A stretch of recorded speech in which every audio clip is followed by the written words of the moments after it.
Halo guys, Kang Modif PC di sini. Mohon maaf sebelumnya karena suara saya serak-serak gitu ya.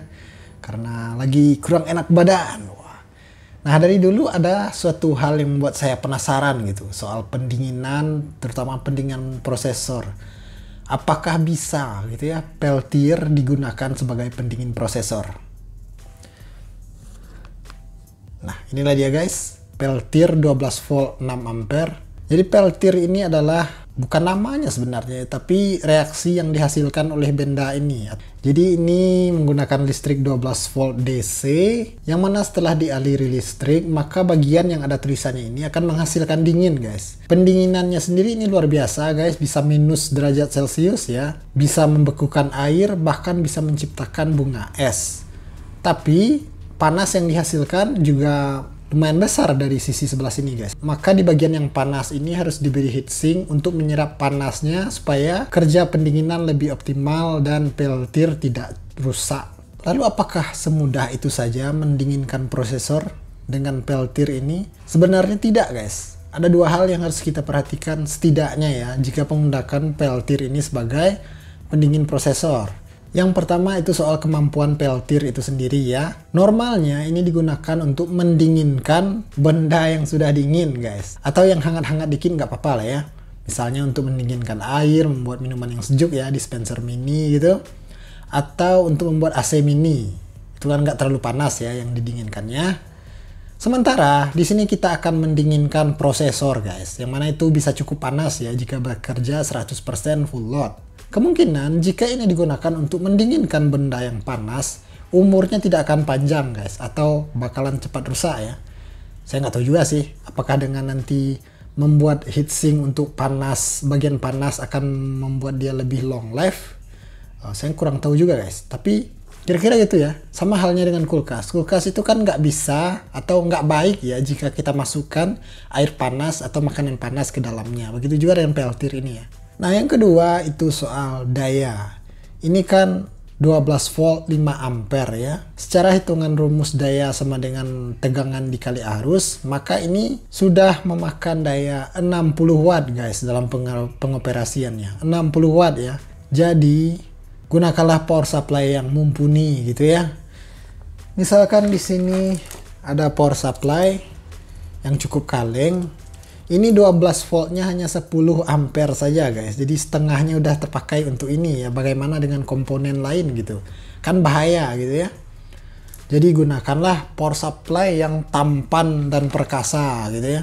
Ngomong-ngomong soal tampan dan perkasa, di sini ada power supply Aerocool Kachas Plus Gold 650 watt guys. Oke, ada yang mau beli kue?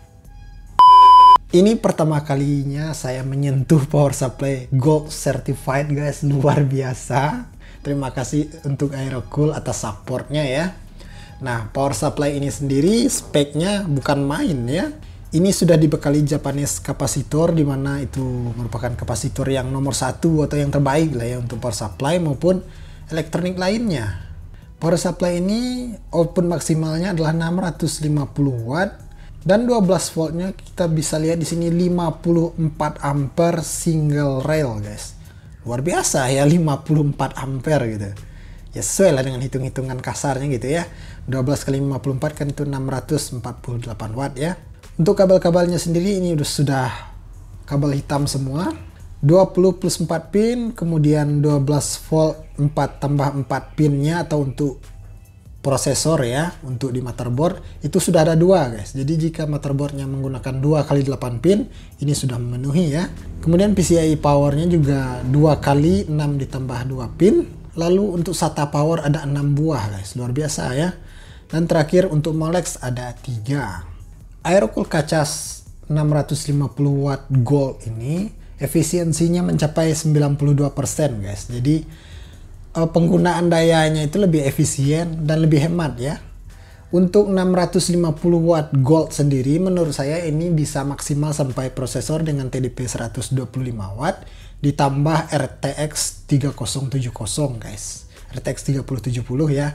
Atau jika menggunakan prosesor yang lebih hemat sedikit 90 atau 95 watt misalnya, sampai RTX 3080 masih oke ya. Mantap sekali ya. Tapi dalam eksperimen ini saya tidak akan menggunakan power supply ini karena nggak sopan aja gitu ya. Udah diberi support komponen gitu, wah malah dibikin untuk eksperimen ya. Harapannya tentu saja ini kan untuk review dan untuk build PC ya. Berhubung itu tadi, dan power supply yang beneran power supply yang saya miliki sekarang cuma ini satu-satunya, maka untuk eksperimen ini saya akan menggunakan dua power supply saja guys. Oh ya, power supply ini fan-nya RGB ya. Saya lupa ngidupin dari tadi. Nah, apa manfaatnya sih fan power supply RGB gitu ya? Ini addressable pula gitu RGB-nya.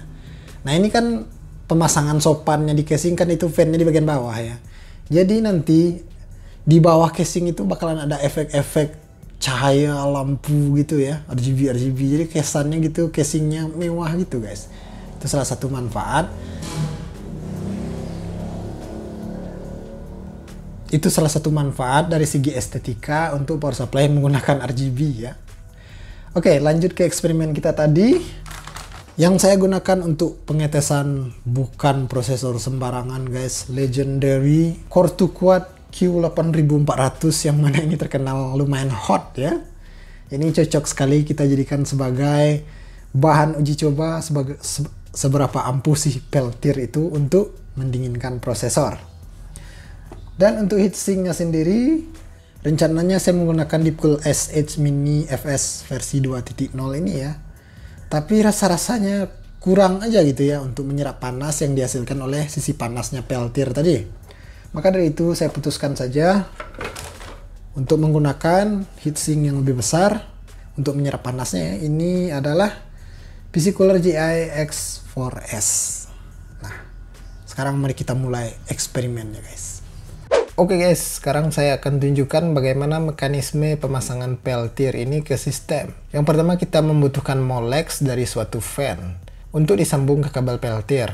Nah, fan ini kan 12 volt ya bro, dan hanya ada dua kabel, merah positif, hitam negatif atau ground. Maka dari itu tinggal kita sambung manual, merah ke merah, hitam ke hitam.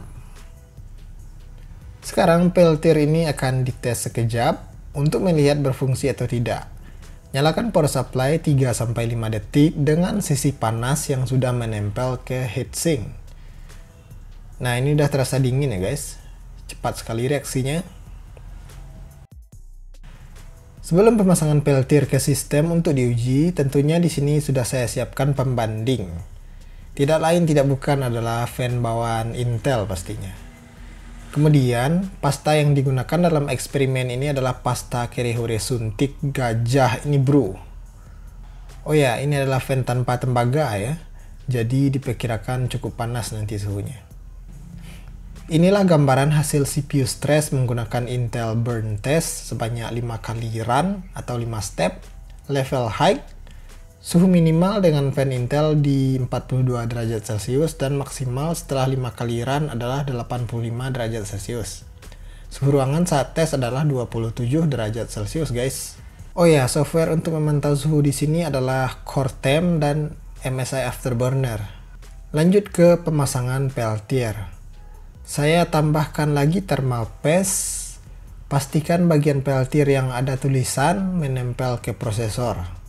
Kemudian permukaan panas Peltier yang akan menempel ke heatsink juga diberi pasta ya. Nah, karena baut heatsink menjadi tidak sampai ke bracket, maka untuk pemasangan kembali saya mengandalkan kabel TIS. Karena pemasangan heatsink tower dengan kabel TIS ini agak konyol ya dan tidak terlalu kuat, maka PC saya rebahkan seperti ini saja. Inilah dia penampakannya menggunakan dua power supply bro. Dan saatnya cek suhu. Ternyata hasil saat standby hanya menang tipis saja dari fan bawaan Intel. What the hell bro.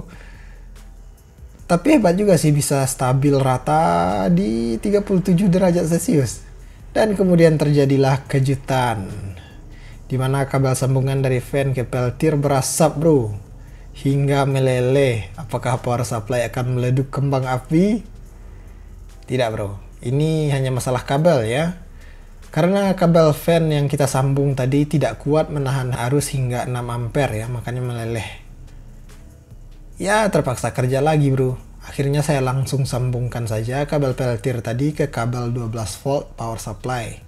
Yang mana di sini saya ambil kabel yang mengarah ke salah satu SATA power. Eksperimen dilanjutkan. Kali ini saya mencoba menghidupkan peltir terlebih dahulu selama 1 menit yang bertujuan agar suhu prosesor saat PC mati ini menjadi sangat dingin ya. Kemudian PC dihidupkan, langsung cek suhu standby. Kali ini turun ke 28 bro. Dan juga stabil flat, gak ada kenaikan suhu. Walaupun saat membuka aplikasi Intel Burn Test dan Core Temp. The moment of truth, bagaimana dengan suhu saat CPU stress? Ternyata hasilnya luar biasa guys. Belum sampai 1 kaliran suhu meroket sampai 92 derajat Celcius. Hingga akhirnya terpaksa saya stop stress testnya.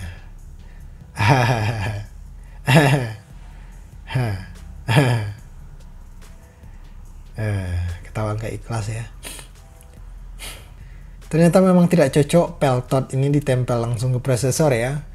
Efek dingin yang dihasilkan peltot bisa dikatakan terhenti karena objek yang menempel terlalu panas. Dan kemungkinan jika terus-menerus dilanjutkan, peltot akan rusak dan tentu saja PC akan mati karena prosesor overheat guys. Mengecewakan banget ya. Ya, tapi itulah hasil yang saya dapatkan. Kesimpulannya, peltot tidak bisa ditempel langsung ke prosesor guys. Lalu ternyata saat peltot ini dihidupkan terlebih dahulu sebelum PC dinyalakan, sempat terbentuk bunga es. Bunga es tersebut meleleh pada akhirnya, seperti yang kita lihat di sekitar soket prosesor ini. Jadi berbahaya ya. Lalu apakah ada alternatif atau cara lain peltir ini gunakan sebagai pendingin prosesor? Saya rasa ada guys. Kita summon lagi PC Marjan. Nah, saya rasa peltir ini bisa ditempel pada blok ini bro. Blok yang sebelumnya digunakan untuk GPU ya. Jadi peltir kita angkat sebagai radiator untuk mendinginkan liquid yang melewati blok ini. Berarti nanti water cooling bisa jadi lebih murah ya guys. Karena nggak pakai radiator lagi. Sekian konten kali ini. Jika ada saran, masukan tentang peltir, mohon ditulis di kolom komentar. Kalau ada salah dan khilaf pada video ini, juga bisa dikoreksi ya bro. Terima kasih banyak telah menonton. Like and subscribe jika berkenan. Sampai jumpa di eksperimen selanjutnya.